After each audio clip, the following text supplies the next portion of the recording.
Assalamualaikum warahmatullahi wabarakatuh. Selamat pagi Ibu Dinda Diana Mansur selaku guru pengajar sejarah minat dan teman-teman semua. Kami dari kelompok 2 kelas 10 IPS 2 akan mempresentasikan hasil tugas kami yaitu sumber sejarah kebendaan Candi Borobudur. Sebelumnya izinkan saya memperkenalkan anggota kelompok 2 dimulai dari saya Hasanizul Irfan, berurutan ke kanan ada Bagus Novianto, Fahmi Mulki Taufik, Muhammad Miftah Syabila Sidki, kemudian di bawahnya ada Muhammad Rafli, berurutan ke kiri ada Ade Aryansah, Muhammad Sakil Fatur Rahman, Fakinur Alfiansyah, dan Rizky Rivaldi. Untuk pembahasan pertama tentang pengertian Candi Borobudur yang akan disampaikan oleh teman kami Sakil Fatur Rahman, disilakan. Pengertian Candi Borobudur. Candi Borobudur adalah candi Buddha tertua bahkan sudah berdiri sebelum Candi Angkor Wat di Kamboja.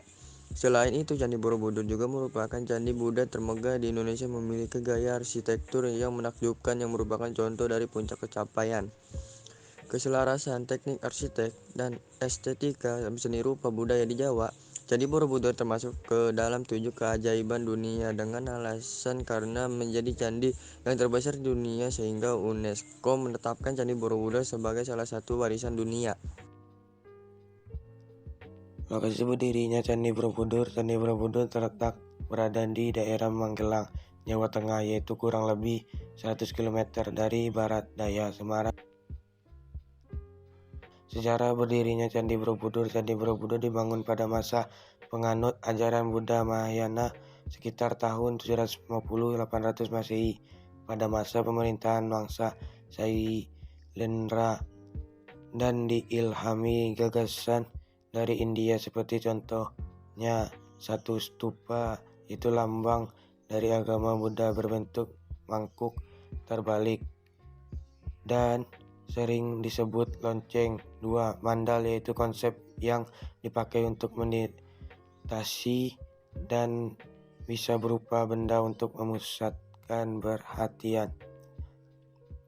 Namun dipercaya juga kelanjutan dari unsur lokal seperti struktur punden berundak, yaitu bangunan yang berbentuk persegi empat yang bertingkat sebagai perpaduan pemujaan leluhur asli Indonesia dan perjuangan mencapai nirwana dalam ajaran Buddha. Asal-usul nama Borobudur. Nama Borobudur pertama kali ditulis pada buku sejarah Pulau Jawa karya Sir Thomas Stamford Raffles. Dia menulis mengenai monumen bernama Borobudur. Selain itu, ada juga satu naskah Jawa kuno memberi petunjuk mengenai adanya bangunan suci Buddha yang merujuk pada Borobudur, yaitu naskah Nagara Kertagama yang ditulis Empu Prapanca pada tahun 1365. Nama Bore dan Budur ditulis oleh Raffles dalam kata bahasa Inggris untuk menyebutkan desa yang terdekat dengan candi tersebut, ialah desa Bore atau Boro, dan kata Budur berkaitan dengan Buddha dalam bahasa Jawa yang berarti purba, sedangkan beberapa arkeolog menganggap kata Budur berasal dari kata Sambara Budara yang berarti gunung. Struktur bangunan Candi Borobudur. Pembangunan Candi Borobudur memakai 55.000 meter kubik batu andesit yang dipotong sesuai ukuran diperlukan lalu dipindahkan menuju situs dan disatukan tanpa menggunakan semen. Struktur Borobudur menggunakan sistem interlock, berarti saling mengunci, serta dibangun dengan sistem drainase atau saluran air, dan untuk mencegah adanya genangan, maka dibuat 100 pancuran dengan rancangan berbeda-beda. Candi Borobudur terdiri atas 6 teras berbentuk bujur sangkar dan di atasnya ada 3 pelataran melingkar dan satu stupa induk di tengahnya. Dan pada dindingnya dihiasi 2672 panel relief seni ukiran 3 dimensi yang dibuat di atas batu. Candi Borobudur memiliki koleksi relief Buddha terlengkap serta terbanyak di dunia. Banyak arkeolog meneliti kehidupan masa lampau di Jawa kuno dan Nusantara pada abad ke-8 dan 9. Dengan cara mengamati dan mencermati dari ukiran relief yang ada di dinding Borobudur seperti rumah panggung, lumbung, istana, candi, perhiasan, busana, persenjataan, tumbuhan, dan satwa, serta alat transportasi. Berikut ini beberapa relief yang ada pada dinding Candi Borobudur. Yang pertama ada kapal Borobudur yang menunjukkan kebudayaan bahari purbakala. Yang kedua ada Karma Wibangga yang menggambarkan ajaran karma. Yang ketiga ada Lalita Wistara yang menggambarkan riwayat Sang Buddha. Yang keempat ada Jataka dan Awadana, yaitu cerita Sang Buddha sebelum dilahirkan sebagai Pangeran Siddhartha. Yang terakhir ada Ganda Uya, cerita anak muda bernama Sudana yang mencari pengetahuan. Nah, di Candi Borobudur terdapat 504 arca Buddha. Terdapat perbedaan di antara arca, yaitu mudra atau sikap tangan. Yang pertama ada Bumispara Mudra yang melambangkan memanggil bumi sebagai saksi.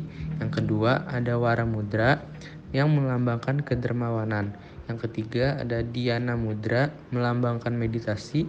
Yang keempat ada Abaya Mudra melambangkan ketidakgentaran. Yang kelima ada Witarka Mudra melambangkan akal budi. Yang terakhir atau yang keenam Dharma Cakra Mudra yang melambangkan kebenaran. Candi Borobudur tidak memiliki ruangan tetapi hanya lorong panjang. Pada awal Borobudur berfungsi sebagai sebuah stupa atau bangunan suci untuk memuliakan Buddha dan sebagai lambang penghormatan serta pemuliaan. Sementara kuil atau candi berfungsi sebagai rumah ibadah. Ahli arkeologi menduga Borobudur adalah sebuah stupa yang bisa dilihat dari atas yang membentuk pola mandala besar dan 10 pelatarannya menggambarkan filsafat mazhab. Borobudur dipercaya sebagai manifestasi dari kehidupan manusia yang berbagi 3 tingkat. 1. Kamandatu, kaki Borobudur yang menggambarkan dunia yang dikuasai nafsu rendah. Rupadatu menggambarkan dunia yang sudah bisa membebaskan diri dari nafsu tetapi masih terikat rupa dan bentuk dan menggambarkan antara alam bawah dan alam atas. Arupadu berarti tidak berupa atau tidak terwujud yang menggambarkan alam atas yang sudah bebas namun belum mencapai nirwana. Tingkatan tertinggi yang menggambarkan ketiadaan wujud yang sempurna dilambangkan dengan stupa terbesar dan tertinggi yang bermakna kebijaksanaan, kenyataan, kesunyian, dan tidak terikat keinginan. Peristiwa yang terjadi pada Candi Borobudur. 1. Hilangnya Candi Borobudur.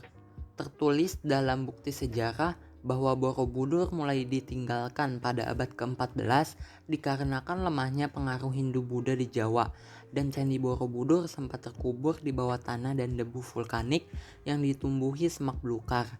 Namun pada tahun 1811 sampai 1816 Jawa berada di bawah kepemimpinan Inggris dan Raffles sebagai gubernur jenderal, serta ia memiliki minat terhadap sejarah Jawa.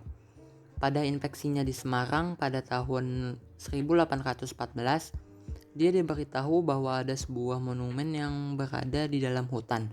Kemudian ia mengutus H.C. Cornelius, yaitu seorang insinyur Belanda, untuk menyelidiki keberadaan monumen itu. 2 bulan kemudian, mereka membersihkan lapisan tanah yang mengubur candi ini. Dari sini Raffles dianggap berjasa karena telah menemukan monumen Borobudur serta menarik perhatian dunia. Hartmann, yaitu pejabat pemerintah Hindia Belanda, meneruskan hasil kerja Cornelius yang akhirnya pada tahun 1835 telah nampak seluruh permukaan Candi Borobudur. Kemudian pemerintah Hindia Belanda melakukan promosi serta publikasi. 2. Pencurian pada Candi Borobudur. Dikarenakan Candi Borobudur dibuka untuk umum, sehingga para kolektor dan pemburu artefak menjadikan salah satu bagian Candi Borobudur sebagai cenderamata. Selanjutnya, stupa induk yang pernah dibongkar secara paksa hanya untuk melihat benda penting apa yang terdapat di dalamnya sehingga tidak menggunakan kaidah arkeologi. Ketiga, pemugaran Candi Borobudur. Pemugaran pertama pada tahun 1907 sampai 1911 dengan menggali tanah di sekitar monumen serta pembersihan patung dan batu. Pemugaran kedua pada tahun 1973 sampai 1983 dengan memperkokoh bangunan candi dan membersihkan panel relief. Keempat, pengeboman Candi Borobudur terjadi pada 21 Januari 1985. Terdapat 13 bom di lantai 8 sampai 10 Candi Borobudur. Sekian sudah materi yang disampaikan. Jadi kesimpulan poin pembahasannya yaitu pengertian Candi Borobudur, yang kedua lokasi, yang ketiga sejarah berdirinya, yang keempat asal-usul nama Borobudur, dan kelima struktur bangunan, yang terakhir peristiwa yang terjadi. Mohon maaf bila ada kesalahan dalam penyampaian materi. Terima kasih. Wassalamualaikum warahmatullahi wabarakatuh.